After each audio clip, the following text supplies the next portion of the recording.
Let me start recording, and if I share my screen.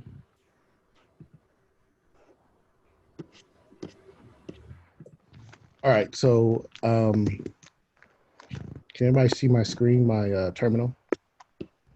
Yes, no? Yes, can see, yes. Okay, so in your like we talked about some of like the conveniences that we set up, like the one with the putting your password file in there so that you can not have to enter your username and password every time you connect to PWK. And I know many of you, like, this is your first time really using a Linux system for any extended period of time. And so I want to just talk a little bit about just kind of the Linux environment. So one, what we can do to make things even a little easier. So like right now, when you connect, and then there's that screen that comes up, and then you kind of have to keep that open, and you essentially need another window to do whatever you're working, right? You need that window to then keep the connection open. To me, I found that annoying. I mean, it's a small annoyance, but it was something I wanted to get rid of. And so what you can do is, one, in your Linux environment, if you go to your home directory, right? So right now I'm logged in as root. I'm in my root's home directory, /root, right? PWD, I'm in /root. And if I do an ls dash capital A, this will show me all the hidden files, right? So in a Linux environment, any file that begins with a period is a hidden file or directory, right? And you see here's this bash history, and here's this bash RC and cache and face, profile, vim, info. These are all like, well, not all of them, but these bash RC and your vim info and your profile file, these are essentially configuration files. The dot profile and the bash RC are essentially configuration files for your terminal. This vim info, or well, actually there's a vim RC file that's your configuration file for your vim if you use vim. But so right now we're just going to talk about this bash RC file. So if I open up this bash RC file, everything right now is commented out, right? But you see here, there's all these things of aliases, right? And so right now, as root, let me go back to my shell. If I do an ls, see how I don't get the cd slash, I do the ls, I don't have any colors, right? By default as root. If I go back to my bash RC, you see here, there are all of these things that are commented out. One of these is this export ls options. So you see here, this is just an environment, a variable, just like we talked about in bash scripting. Here's a variable, ls options dash color auto. This is what gives me my colors, right? So, and then here, when I do this alias. So now what I'm saying is I'm creating what's called an alias, which is basically a command, I guess would be like a shortcut. So right here, I'm gonna say whenever I type ls, what I actually want to run is the actual ls, but with this ls options. So anytime now when I type ls, it'll run ls with the colors, right? Which I like.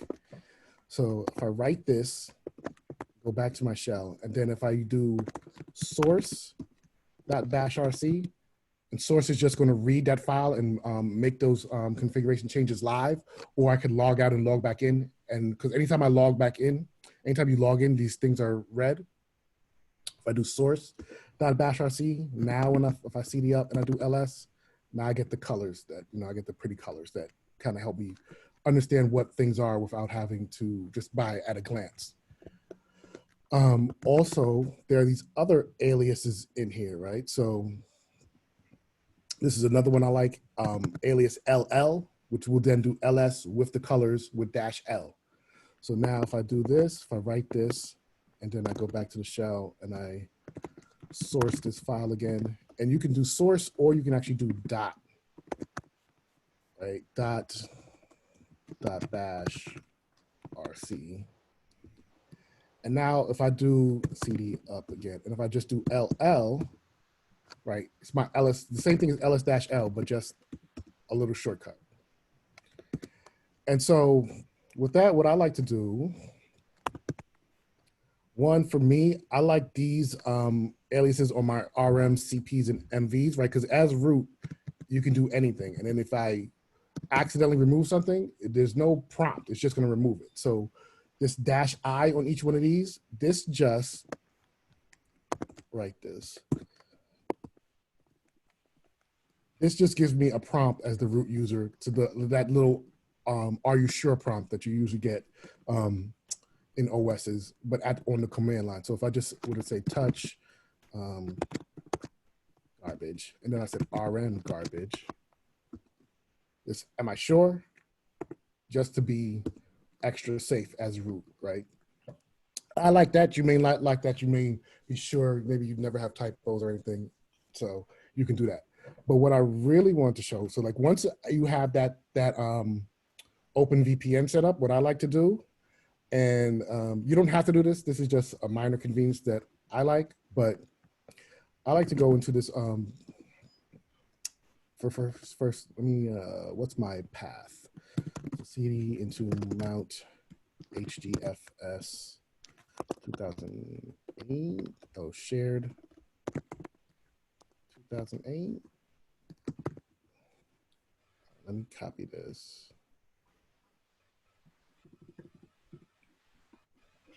Let me copy this.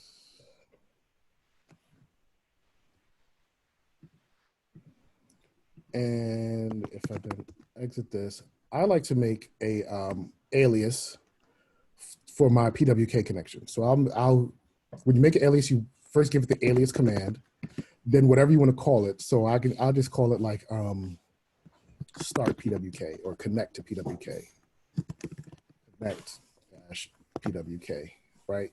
This is a variable. So here's my equal sign, no space, and then in quotes the command I want to run. So I'm going to do open VPN. I will put that complete path slash, I don't have any typos. I'll do sh and copy this again. Copy the selection. And then I'll put this here as well.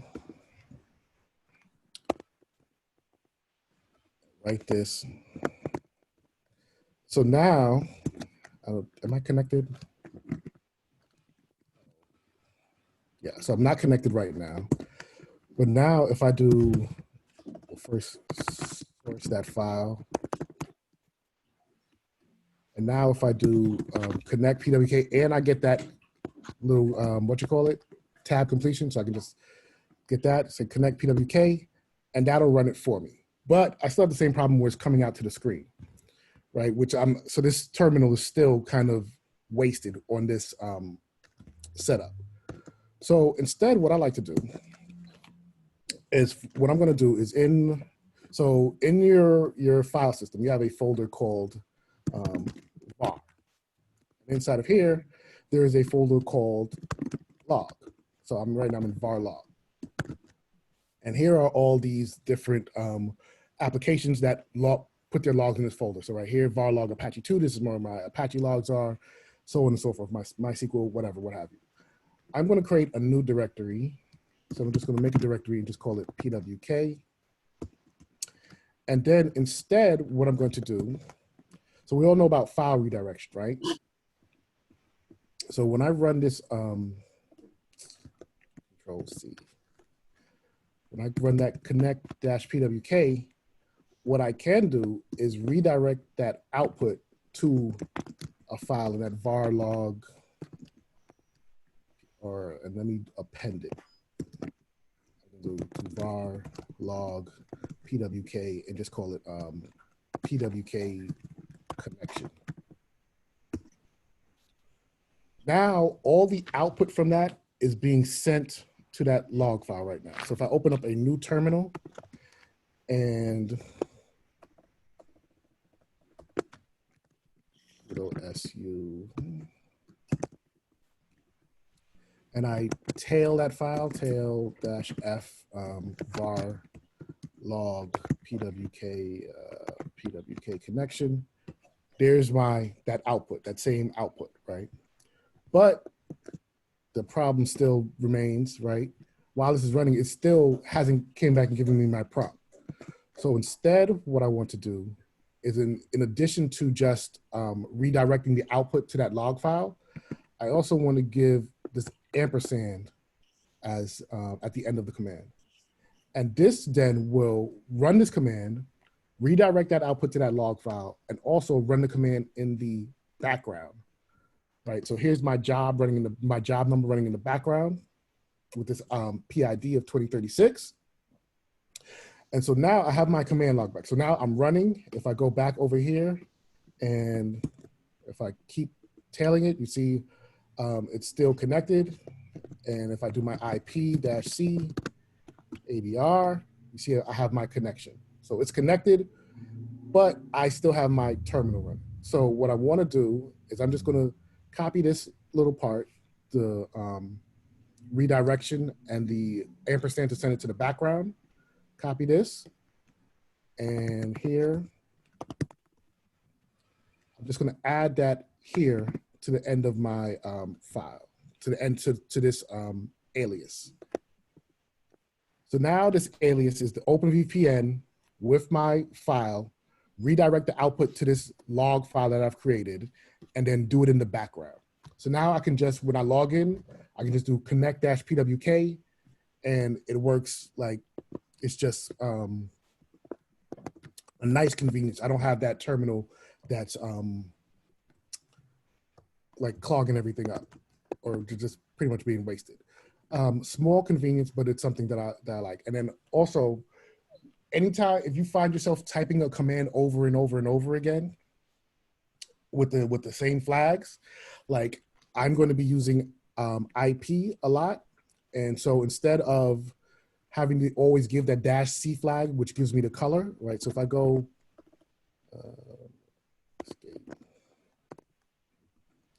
right, if I just do IP ADR, it's the same information, but without the colors.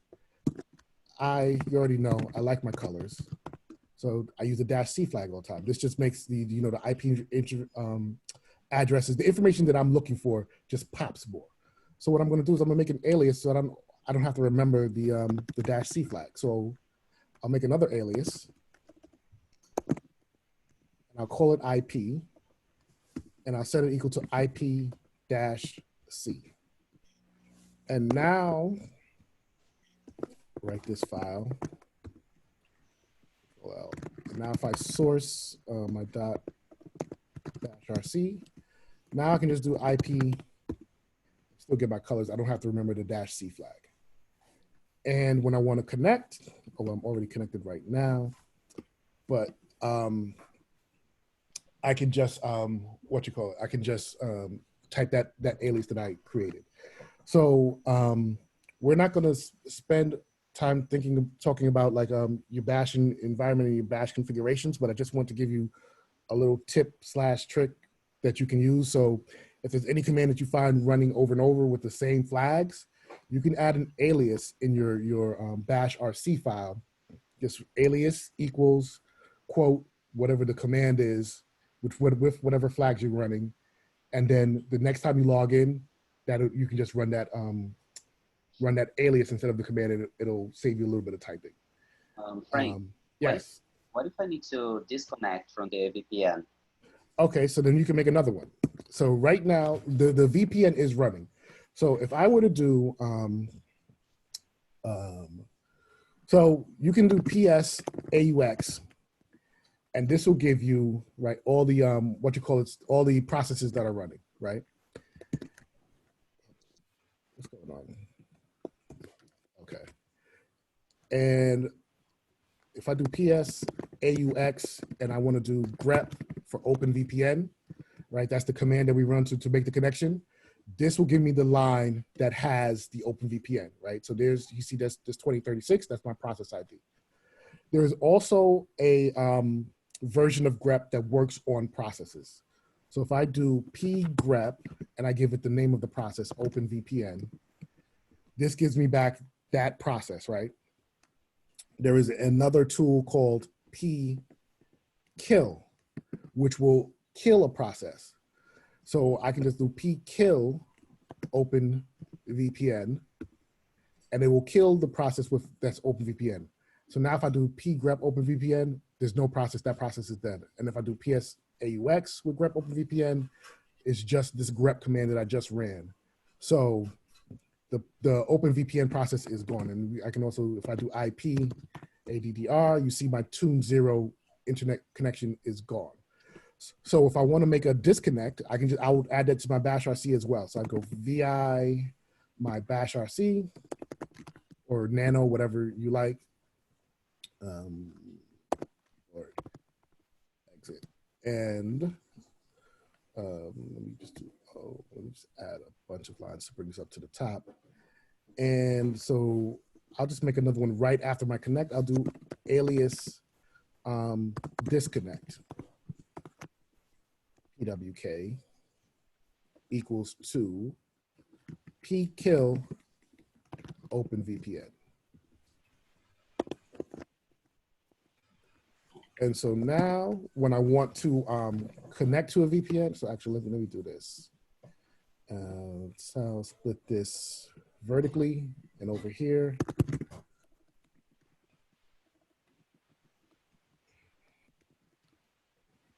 And detail -f my var log PWK connection. And then if over here I do my connect,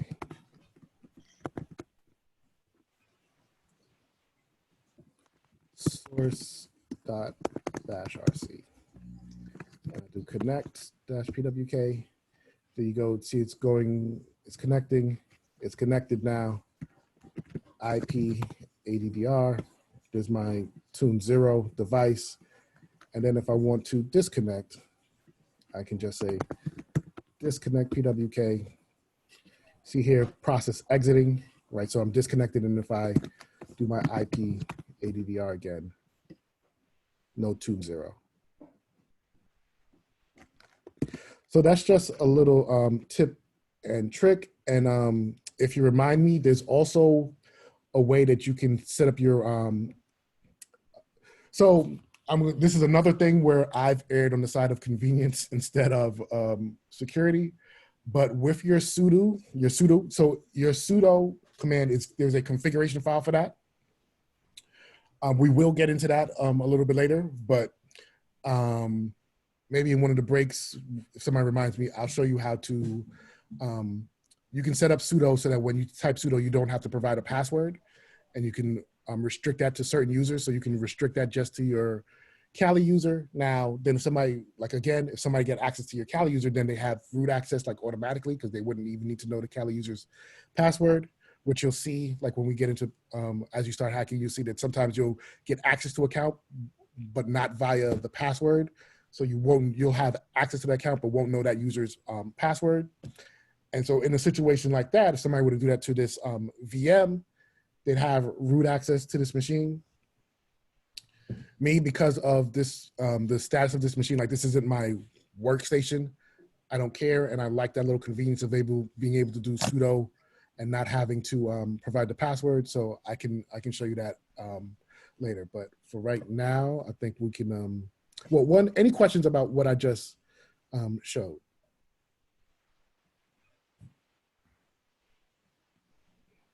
Okay. So, yeah, that's something that I think you might want to just spend a little time getting to know, understanding like what your profile and your RC files are, and then what's available and what you can do. We will send out, there's one more thing also I'll show you, because this is quick, so I'll show you this really quickly. But like I said, so you have your RC files, and this is just for the Vim users. If you use Vim, and let me Control-C, exit. If you use Vim, you can create a file called, so I'll just make a file called .vimrc. And this is your Vim configuration file, and there's a ton of configurations in here. And then I'll just do set number. I quit. And now, anytime I do Vim, if I just do this, RC, now I get the line numbers. And there are a bunch more options that you can set in here. We will actually send out a sample Vim RC file to, we'll put it in the channel for anybody who uses Vim, if you want to use some more advanced options to make some things easier. And I think, yeah, that's pretty much it. I just wanted to show you just some more just things to make your life a little bit easier. All right. So let's take 5 minutes and then I'll get started with the first lecture of the day.